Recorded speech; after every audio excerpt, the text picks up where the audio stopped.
O Senhor esteja convosco. Ele está no meio de nós. Proclamação do Evangelho de Jesus Cristo, segundo Mateus. Glória a vós, Senhor.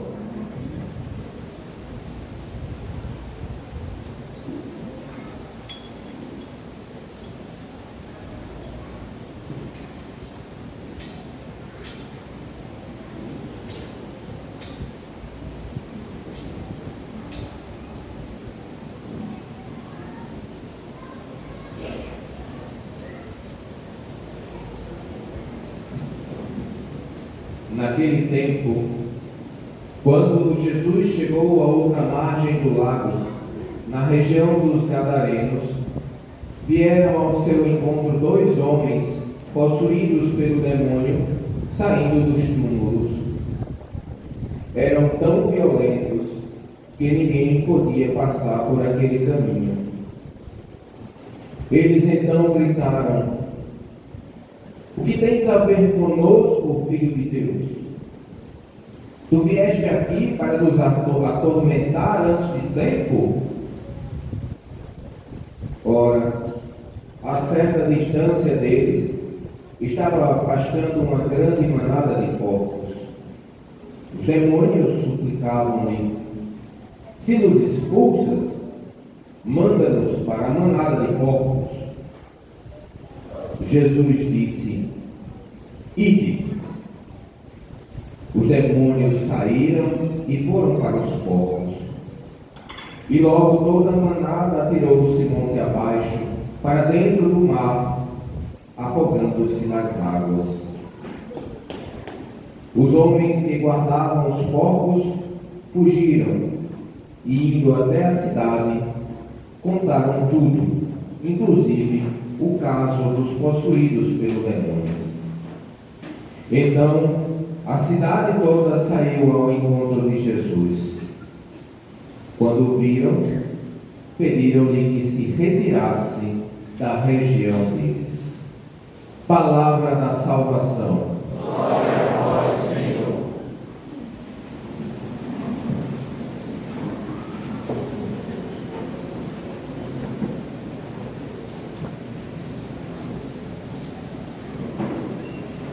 Caro Padre Valtair, meus irmãos, minhas irmãs, Nessa noite santa em que celebramos o mistério eucarístico tão caro aos cristãos, eu gostaria de partilhar convosco 3 temas. O primeiro tema que vos proponho é um mergulho na santidade.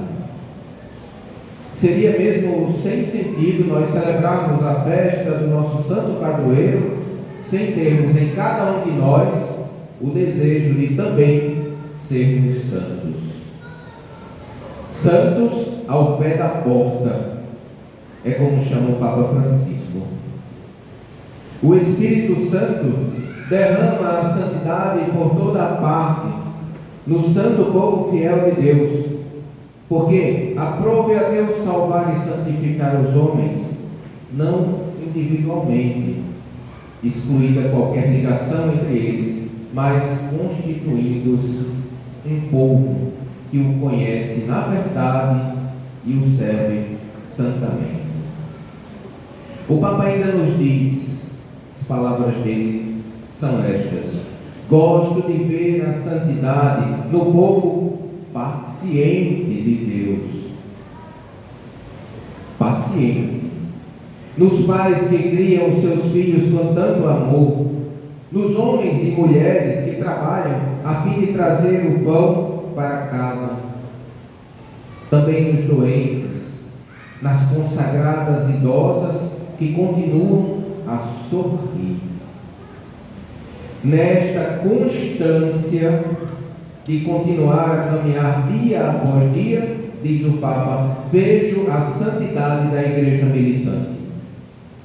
Esta é muitas vezes a santidade ao pé da porta, daqueles que vivem perto de nós e são um reflexo da presença de Deus, ou por outras palavras, da classe média da santidade. Conclui o Papa. Somos, meus irmãos, minhas irmãs, somos todos, a seu modo, chamados a viver a santidade. E nós, comemorando São Camilo, temos neste santo um apontador, um índice para Deus. Sua vida, que foi rodeada de problemas, de vícios, segue um novo caminho quando encontra Deus. É verdade que na vocação de São Camilo se encontra a caridade, habita a caridade. É uma maneira muito específica de caridade, o cuidado com os doentes, especialmente os pobres.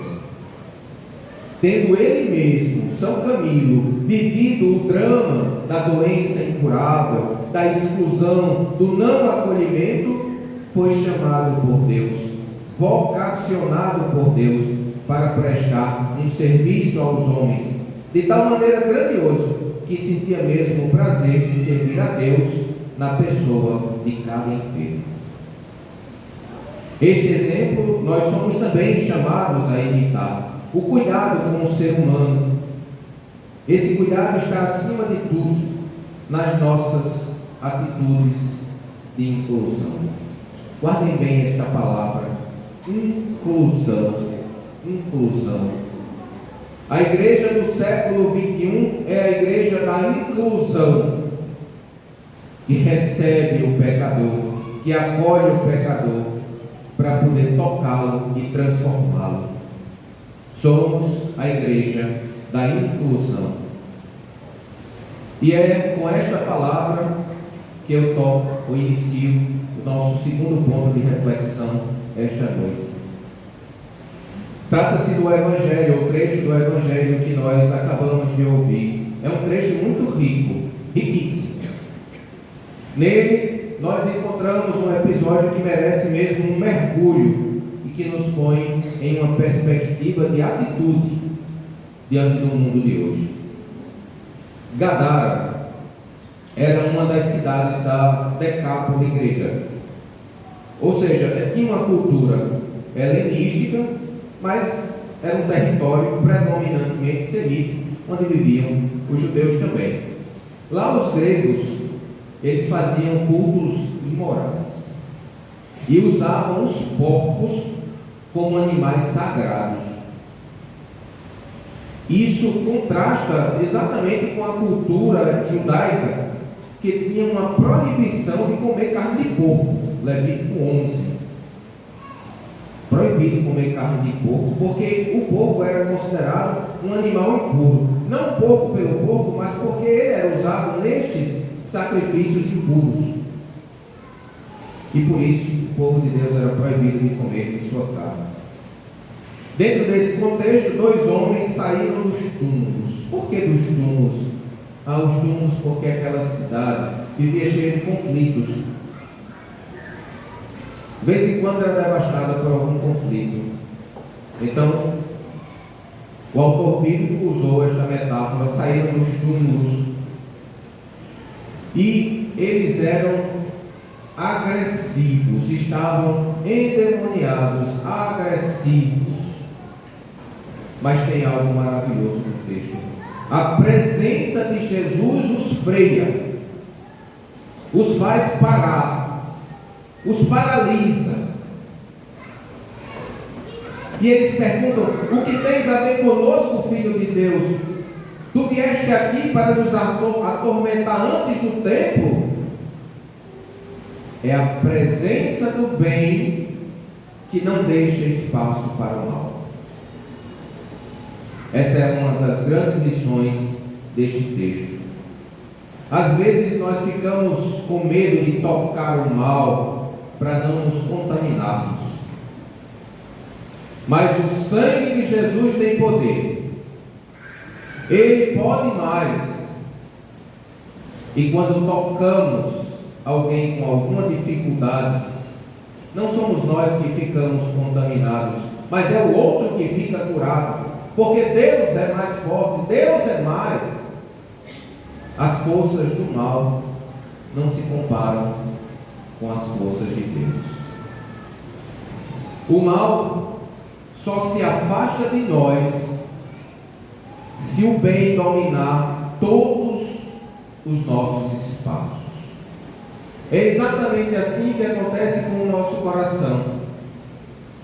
Naquele lugar mais escondido dentro de nós, é exatamente onde devemos tocar. E é lá que Jesus vai expulsar os demônios de nossas vidas, os nossos medos, as nossas dificuldades, as nossas inseguranças, as nossas incertezas.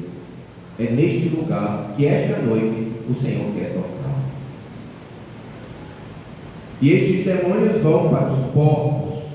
E os porcos se extinguem, atirando-se ao mar, porque na presença de Jesus, nada de mal sobra, não há mal que prevaleça.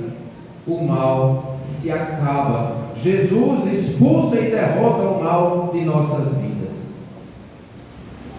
E por que será que os demônios pediram para ir para os porcos? Porque os porcos, eles seriam usados naqueles cultos imundos, e lá eles seriam adorados. É assim um pouco também com a nossa humanidade. Às vezes queremos fazer alguma coisa para sermos adorados, mas é uma pena. O poder de Deus é tão grande que a sorte daqueles povos foi uma derrota total. Nem a morte conseguiu segurar Jesus Cristo. Ressuscitou, está vivo em nosso meio. No fim desse trecho também há algo que merece a nossa atenção. Os habitantes da cidade, eles pediram para Jesus ir embora. Mas que pedido estranho. Por que eles pediram para Jesus ir embora?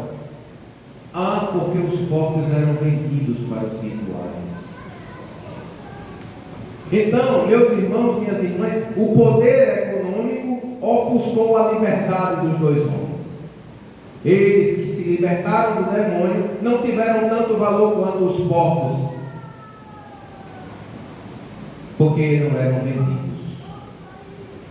Para aquela gente era mais importante ter dinheiro do que ter fé.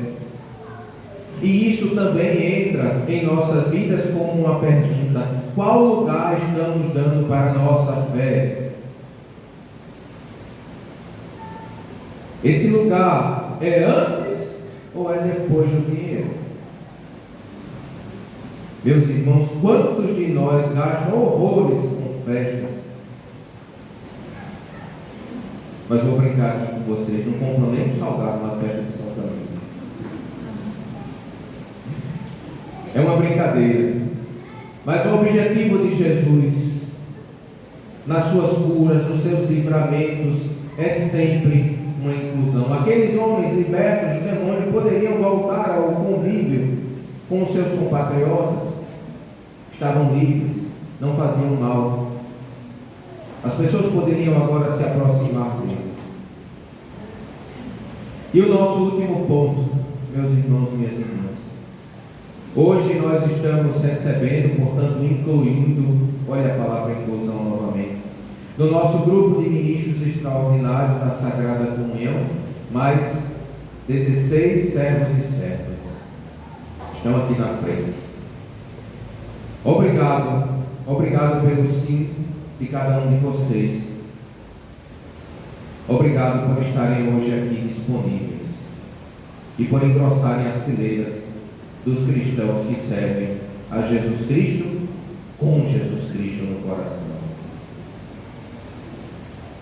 E como nós falamos de um grupo que está chegando para o serviço, eu também não poderia deixar de dar uma palavrinha sobre a novidade eclesiástica que essa manhã foi amplamente divulgada nas mídias sociais. Trata-se da nomeação de um novo arcebispo para a nossa região.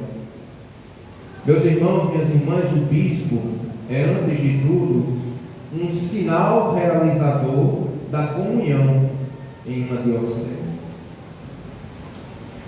Ao completar 75 anos, pelo direito canônico, Dom Jaime Vieira Rocha solicita a renúncia do governo arquidiocesano.